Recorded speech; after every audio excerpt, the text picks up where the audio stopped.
Animal House was an accident that happened.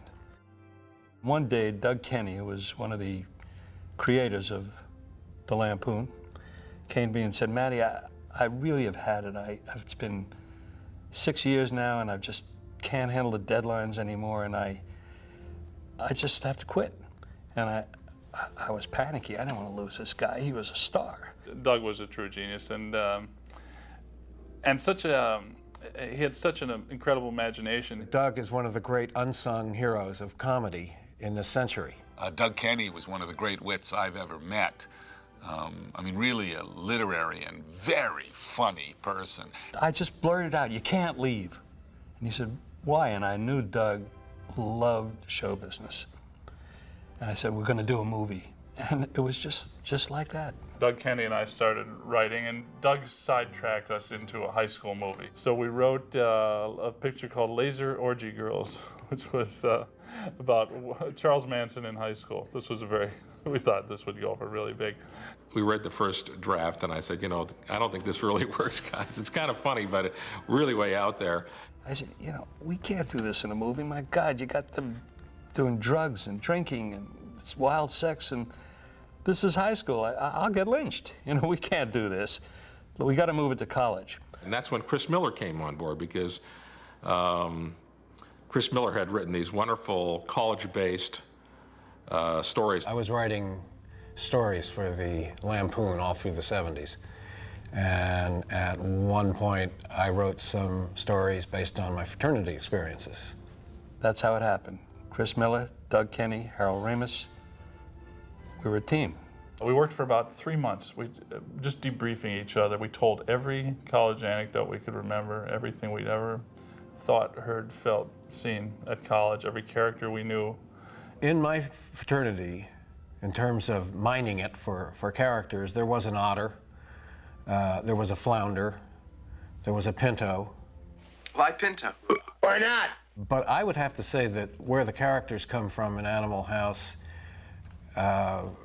we called them archetypes, i.e. people that everybody knows.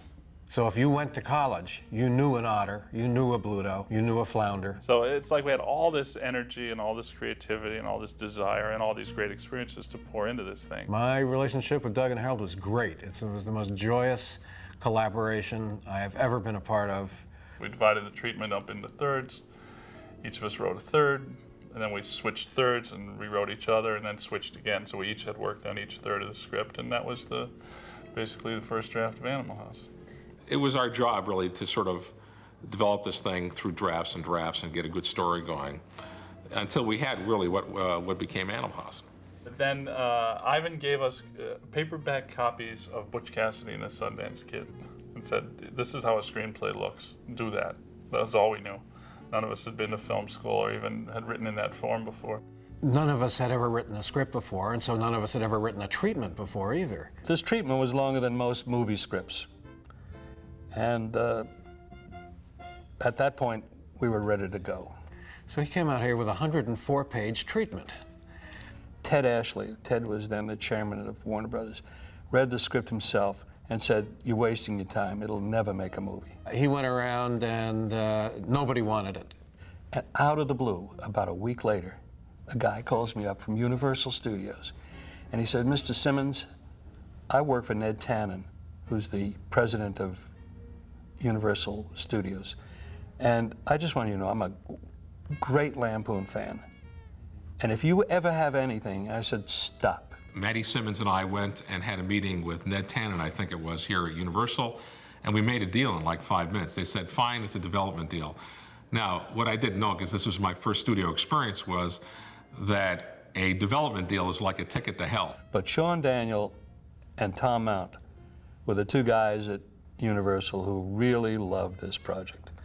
And there's no question that it was the two of them that got this picture made at Universal. I recognized in this treatment a ton of stuff that I thought was really funny, and really taking some chances with humor, with the culture, with the issue of rebellion. Animal House was a misunderstood animal, if you will, throughout its entire history at Universal. But Ned had a gleeful love for the project. He also hated it. At the time, I was living with a wonderful woman who was also a script supervisor in low-budget feature films at the time. Her name was Catherine Wooten. I was working with John on Kentucky Fried Movie, a small independent movie. She'd go home, she'd say, well, we had, a midget in a clown suit beating these naked women, blew up a building, just bizarre, elephants defecating, whatever we were shooting that day. I'm working with this very funny guy and tell him anecdotes about what was happening on the set. And I saw this movie, Catherine was right, and this movie had real comedy spirit and sort of wonderful anarchy and really smart ways of doing things. And when it was over, I said, I want that guy. He's got the sensibilities. He's crazy, he's nutty, he's a terrific craftsman, but he feels the Lampoon. I met him and liked him very much and thought he had absolutely the right attitude and energy for this film. And because of his great successes, particularly with his second film, the Kentucky Fried Movie, he was hireable. Ivan Reitman. This is Ivan Reitman, the producer of Animal House.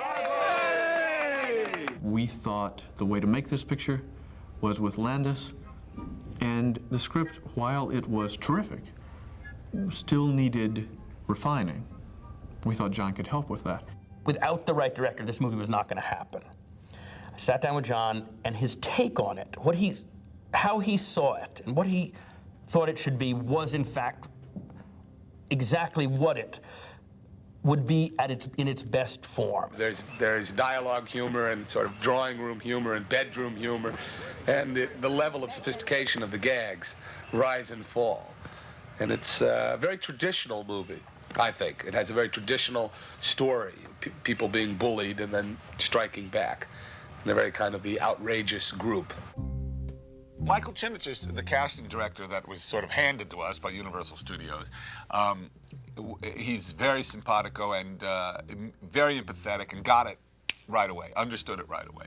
And he was extremely instrumental in getting that extraordinary cast. We were basically just looking for the right match, somebody who had talent, had the right physical characteristics, had a way about them. The casting here was impeccable. Stephen Furst is Flounder. Peter Riegert is wonderful. Tim Matheson is Otter, and so forth. He did a very good job in terms of finding unknowns that we could audition. And of course, we auditioned for months and months until we put together this wonderful ensemble cast. I really felt strongly I wanted characters that you would believe as these characters. They had to be unknowns because we had no budget. And the highest paid actor in the movie was Belushi, who got $40,000. I had a lot of help. It was a very collaborative effort. John, Ivan, everybody was involved in every step of the way, and it was very helpful. And because of all the enthusiasm and brain power and raw talent and youth that went into this project, it just sort of, got lucky. So we went about finding a bunch of basically unknowns. Peter Riegert, Kevin Bacon, Karen Allen, Tommy Hulse.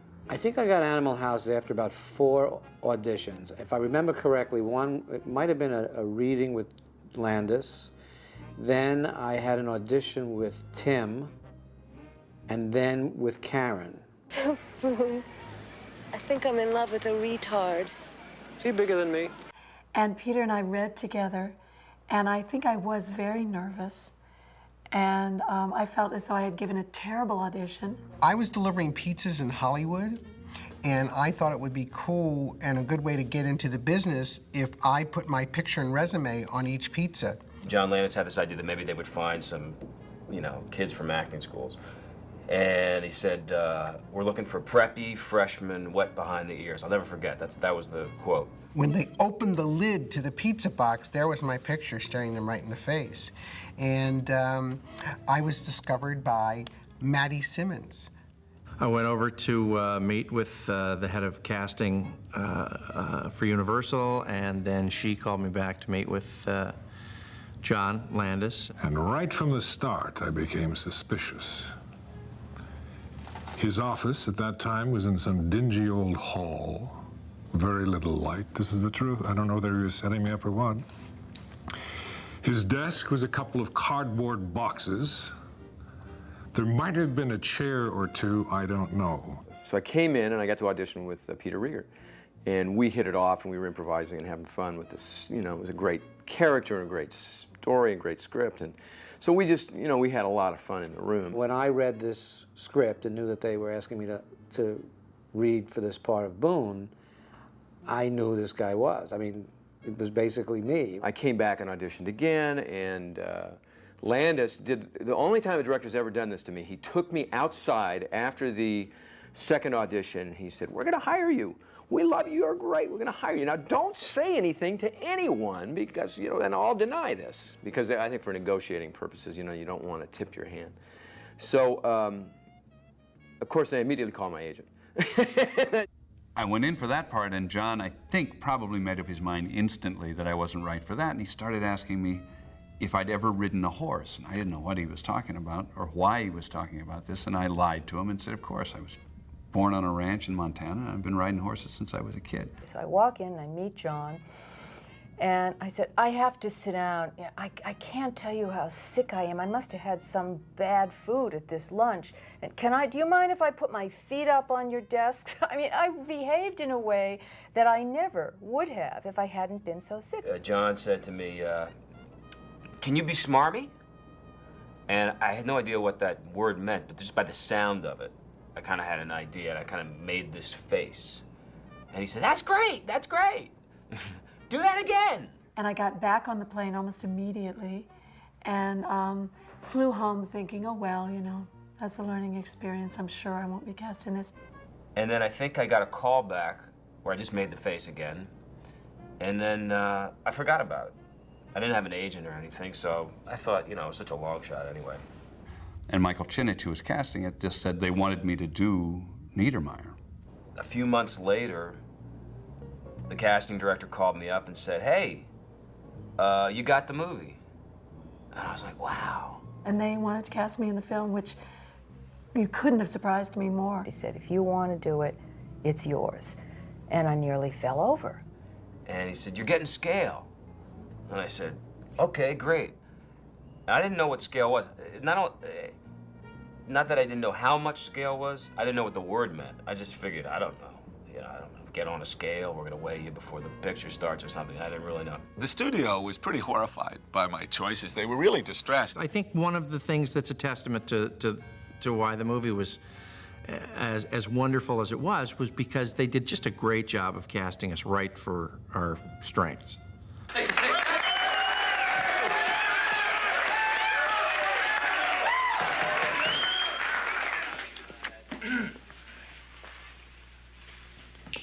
I don't think you can fully judge a fraternity without looking at the positive qualities of the people in it. It was so well cast that I said to Peter Rieger as Stephen first, or now semi-Flounder, I said, don't look now, but there's Bette Midler standing right over there by the luggage. And he looks over there and goes, yeah, I know. He says, that's my girlfriend, you know. Because Stephen, at that time, was such a pathetic guy. He was so easy to crush. The studio said to us, you know, we're not making this picture. You don't have a star. You know, who are these people? So Donald Sutherland finally agreed to be in the movie, and that's what got the movie greenlit. Luckily, John was enormously enthusiastic, energetic, smart, and had a real handle on the picture, and it was hugely fun casting it. You could see that this was going to work, especially the casting of Dean Wormer, John Vernon, and his wife, Verna Bloom. I'm going to string him up by the balls, that's what I'm going to do. You could tell that these people were larger-than-life characters, and the tone was right. People say, I was Flounder, or I knew D. You know that D-Day was my best friend in college. They related to the characters. And that was, again, one of the beauties of Animal House.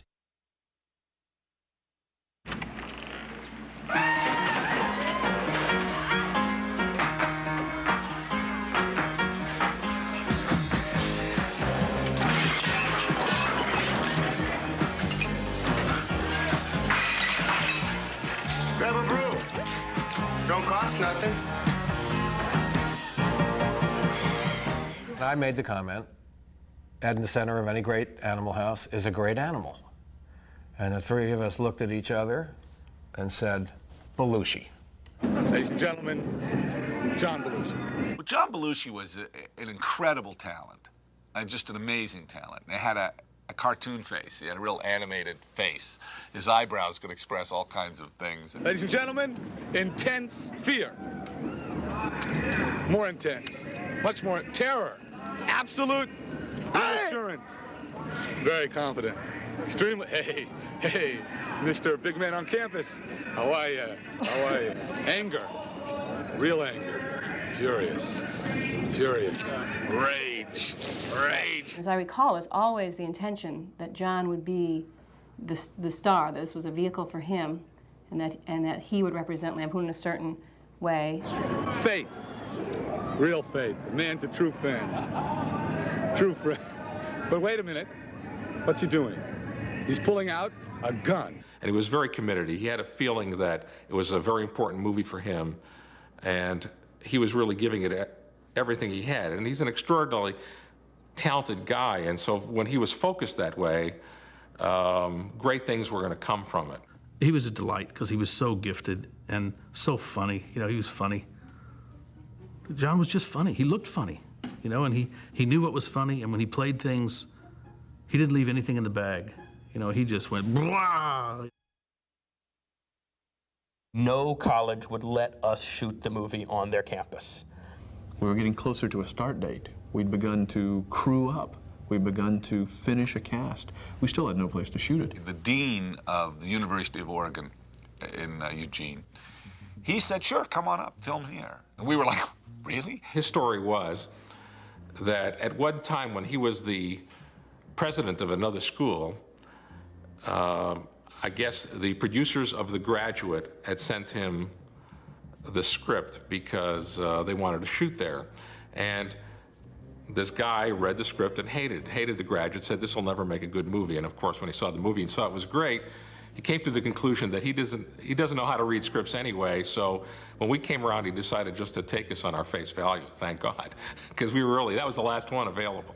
He even let us shoot in his office. The dean's office was, or is, the dean's office at Eugene. And we put a horse in there. I mean, they let us shoot.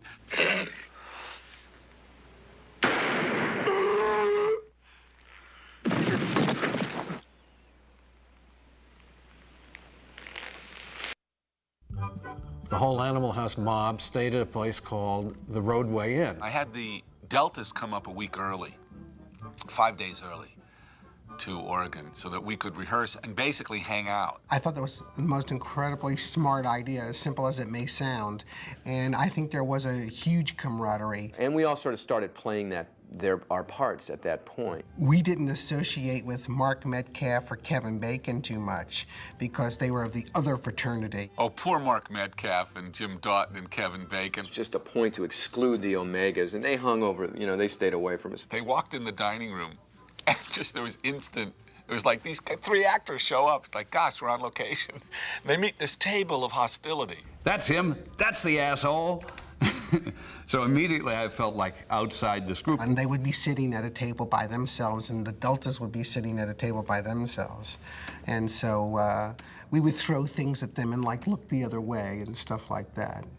Belushi jumped up, grabbed some food, and yelled,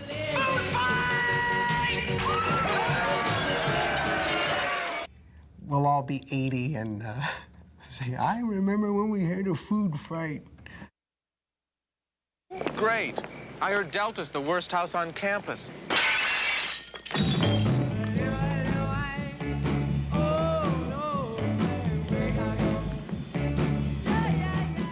Bruce McGill had somehow stolen a piano, and his room became party central. He and I and maybe Riegert or somebody else, we kept passing this upright piano that was in the lobby. Nobody ever played it. I said, geez, they'll never miss this. Come on, let's take it. We're moving with that piano, and this little guy is trotting along saying, I don't think you should be taking the piano. They got all, where's our piano? It's right here. You know, it's like we're not going to want to put it in the car and steal it. I'm working all the time. These guys are hanging out a great deal of the time. If we could get to Bruce McGill's room, it was always a lot of fun, just because, well, Bruce had a piano and a bar, and then people brought whatever else they wanted to bring. And that's where everybody went to sing and dance and play the guitar and do all that 60s stuff, but also to drink and get drunk and do all that 70s stuff too. The social life at the time, the late 70s, you know, there was no AIDS, cocaine was okay. My God, it was amazing. Because we were all 60s children, practically everybody plays guitar to some extent or the other. You know, we all know those half a dozen chords that one needs to know in order to play most of the songs. We had many good times at the inn. Staying up until all hours and still getting up at 6 in the morning. I was just trying to say it was no good, but it was great. It was a bad time. It was great. They were sincerely unhip. And so we just try to get them into that real kind of SS mold. I mean, if we could have put iron crosses on them, we would have put iron crosses on them. Everybody I talk to says Omega's the best, but I hate to seem, you know, pushy. It was hard to stay away from it, but I had to because that was my job, and I busied myself with spit polishing my shoes. I wanted to hang out with them, but they wouldn't hang out with me. I mean, I was annoying, you know, I was 18 years old or 19, and you know, kind of chubby and, you know, a pain in the ass. I got the hotel to move my room to right above McGill's room so that I had to listen all night long, or as long as it went on, to this noise, to this joy. What's going on, guys? Hey, guys, where you going, guys? And they really didn't want to have anything to do with me. That sense of alienation and that sense of this is the enemy, these people down there before, and all the spit polishing becomes a plotting. And, you know, what am I going to, you know, the shinier they got meant the more of their heads I was crushing. I would want to go to Bruce's room, but I was never actually invited. So that gave me a place to live and a place to go, because that seemed to me to be the relationship. We are in Cottage Grove, Oregon, which is about 15 or 20 miles from Eugene, Oregon, and the University of Oregon. Thank you. And we're filming the parade sequence, thank you, for National Lampoon's Animal House, opening August 1978 at a theater or drive-in near you. You know the scene in Animal House where the dean walks into the Delta house and everyone hides their beer? Oh, God, look what just creeped in. Well, well, well. Looks like somebody forgot there's a rule against alcoholic beverages in fraternities on probation. That was sort of like me. I mean, when I showed up, everybody was like, you know, ditch the joint. Yeah, Landis, whoa. You know, because I was like the principal. He's the type of guy that you desperately want him, you know, you want him to like you. He's a very kind of magnetic person. You just take on his energy. He had a tremendous amount of energy and enthusiasm. I thought John really captured the tone that was intended. He really was true to the period. The right director at the right time. I mean, he was just brilliant. John Belushi admired Landis' skill and talent and trusted him. John Landis, very troubled man. He's funny. He's got as much, if not more, energy than anybody else in the room. He would do anything for anybody. He gave us all medals when we arrived. John's a jokester and an imp, you know, and he keeps things lively and fun. Yes, you can. In 10 minutes. Run! You'll hear when people do Landis, they all talk like this because he was very animated. Landis looked at all of us and said, "You are all terrible. There was only one of you that was any good, and I'm not going to tell you who that was." That's not funny! Why did you do that? Why would you do that? That's not funny! Again! Thank you, sir, may I have another? Again! Thank you, sir, may I have another? That sucked. That was terrible. Stop! Don't do that. Follow the script. The script is great. Read the script. 38 setups in one day, which is fast for even television. And the work didn't suffer. I mean, we were getting it and getting it good. You know, John is very self-sufficient, and he knows what he wants. He has an idea of how the scene is going to work in his mind. That's the way he shoots it. He shoots with the pieces he needs to make it work. And his films are really pretty easy to put together. John was great. I mean, he'd do things like take off his down parka and just kind of hit people across the shoulders and say, be funny, before we'd start a scene. John created this atmosphere that allowed everybody to kind of go beyond what they might have anyway, you know, and to really be outrageous. You didn't have to improvise. I mean, they threw me wonderful curves, like they wouldn't let me see Belushi until the actual take. Mr. Blutarsky. 0.0. So that, you know, you couldn't really get too engrossed in, you know, being nervous or get too engrossed in, like, you know, what is the scene? Where's my motivation? Any of that sort of stuff. You can't just improvise a movie script. There are things you can improvise, but it has to be very structured. I think John shot most of that movie with a single camera. It's very, very tough to cut stuff when people improv if you don't have 2 or 3 cameras going, because you can never imagine anything. It was extraordinarily faithful, and the script was really crafted, I have to say. So of course that was great. It's never happened to me again since.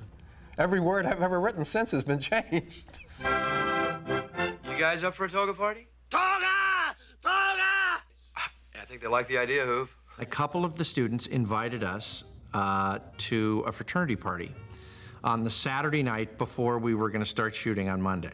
We went to the Delta House type party, and they were very gracious and fun. And then we went to the Omega party, and we didn't know them, they didn't know us, but they knew the girls. So, you know, we got deep into this house, and there were a lot of drunk, preppy types around and eyeing very suspiciously and angrily these interlopers from out of town and from New York and from LA. And we were probably hitting on their girls. Tim had started almost to instantly hit on one of the sort of main frat brothers' girlfriends. Mandy Pepperidge, well, I haven't seen you since we... Go away. I'm sorry, I can only stay a minute. So I'm walking around and I'm looking at things, and the next thing I know, we've gone into this fraternity house, and there's some stairs leading upstairs to where the party was going on, and then there's this very sort of imposing hallway, this entryway, and everybody goes upstairs, and I'm just sort of following, looking around, and all of a sudden I get to the entryway to these stairs, and basically 2 guys put their hands up and say, "Where do you think you're going?" And I said, "Well, I'm you know, here I am, Robert Hoover.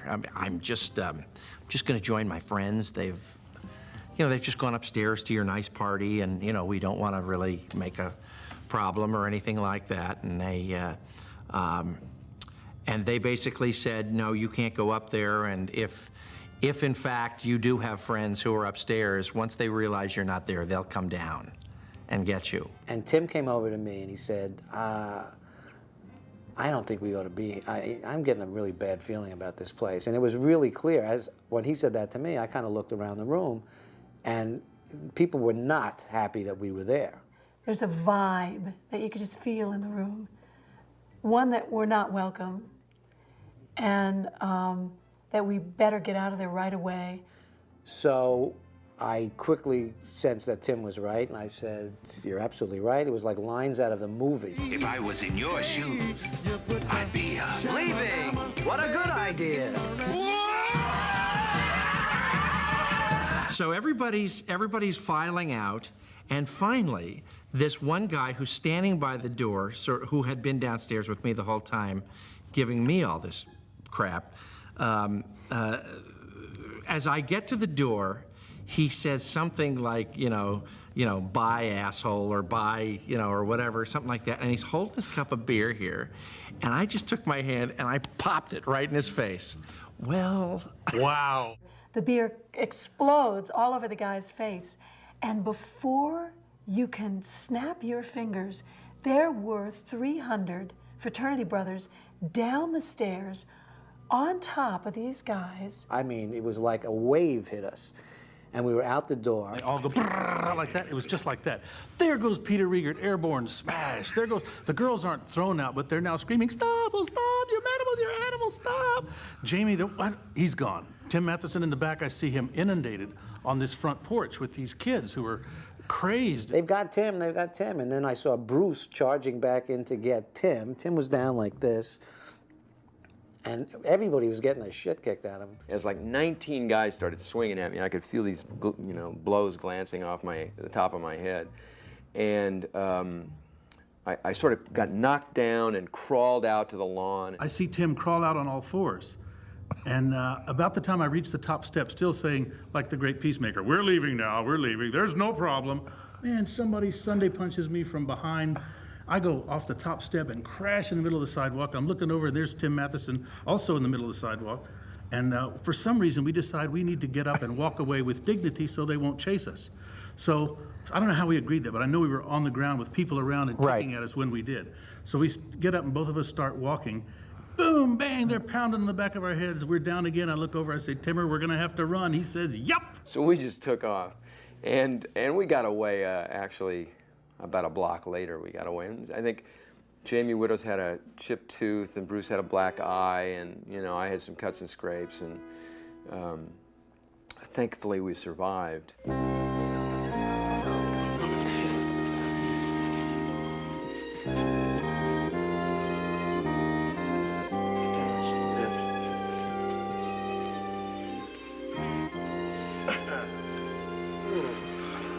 Jesus Christ, what happened?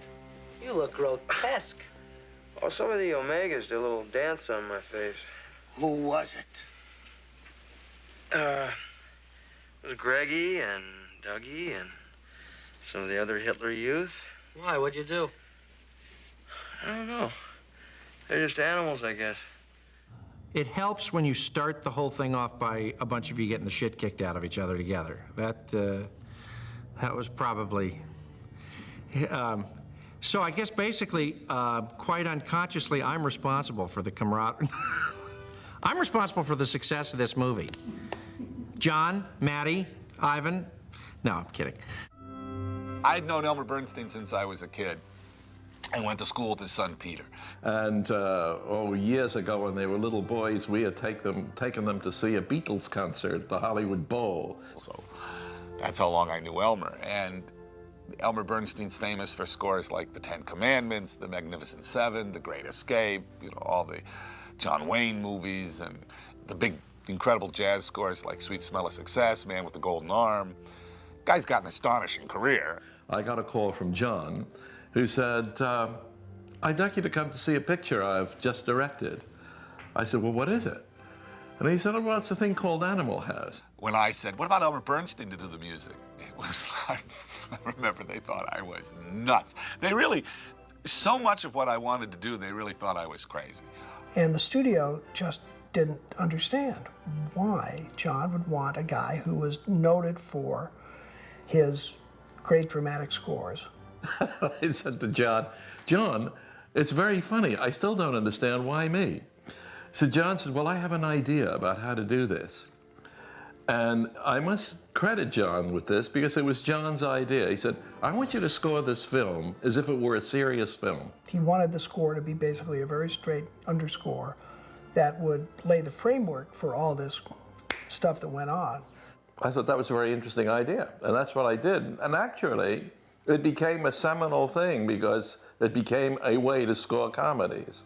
And it was indeed very funny. And I think it's just an absolutely wonderful score that Elmer did, and John was absolutely right. Elmer wrote really quite a lovely score for the movie that was very, very influential. I remember running into Lou Wasserman on the lot one day, and I said to Lou, what do you think of this? And Lou said to me, I guess it's the future. He was right. I watched the dailies, of course.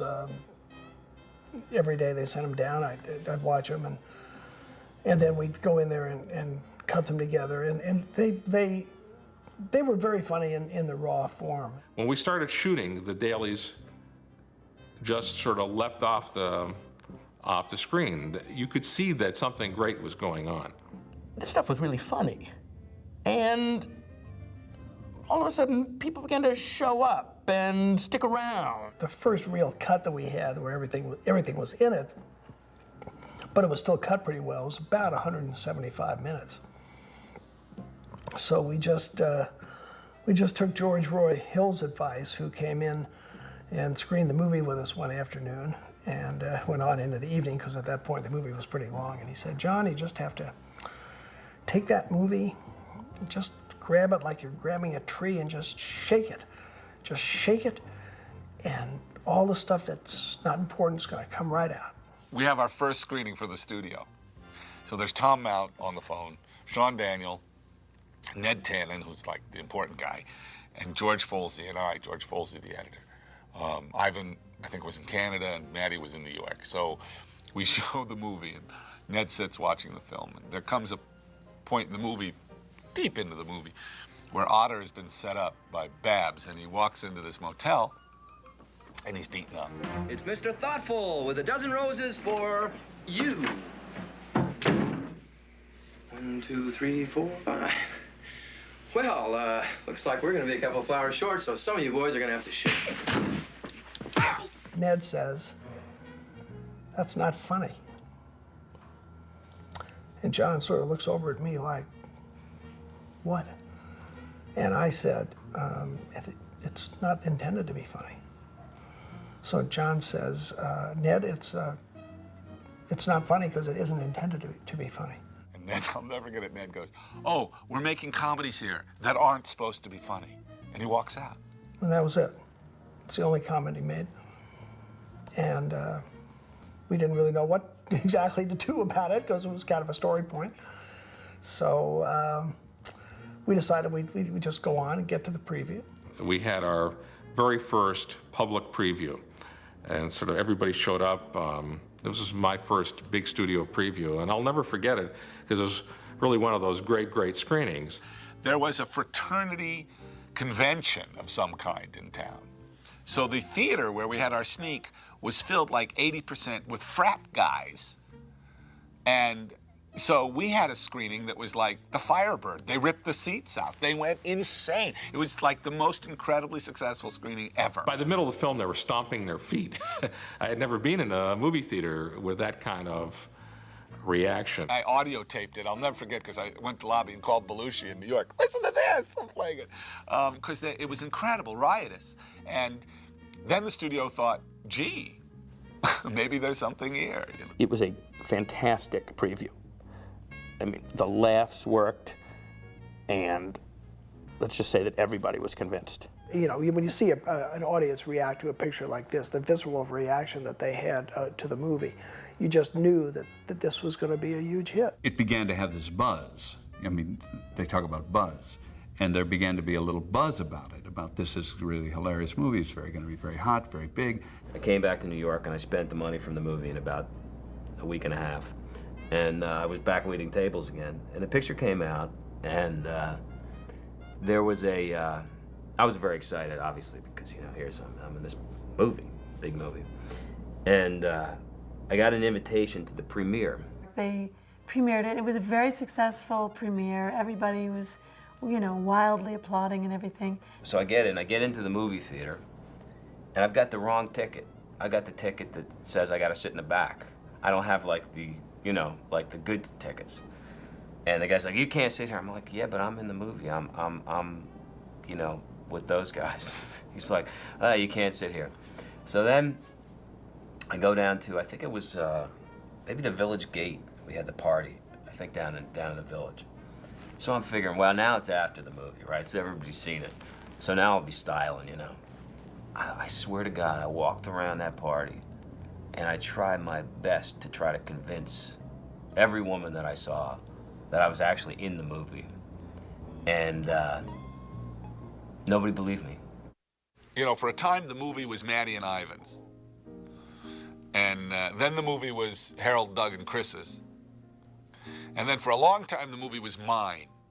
But once it got out in theaters, the movie was John Belushi's. Some of my funniest memories are of just watching John Belushi at work and watching, you know, the relationship between him and John Landis. His bigs were bigger than big, you know.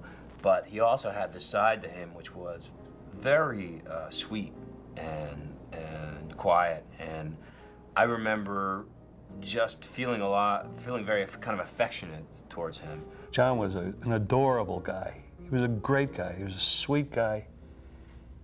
Everybody liked John. When it was all over, getting in a van to go to the airport and me sitting in the back and looking out the back open windows of the van at Doug Kenny, who had really enjoyed himself doing this movie and was so sad that it was over. He just, it had been such a group experience. It had been like all of us living in this frat house for 35 days, whatever. And I actually felt a little tinge and was sort of sad because it was sort of drizzling. And he just like waved goodbye like that. And it was the last I saw of Doug Kenny. I miss Doug Kenny. I miss John Belushi. And I miss the people who made that movie special. But they're made immortal by it. Nothing is over until we decide it is. Was it over when the Germans bombed Pearl Harbor? Hell no! Sherman? Forget it, he's rolling. And it ain't over now. Because when the going gets tough,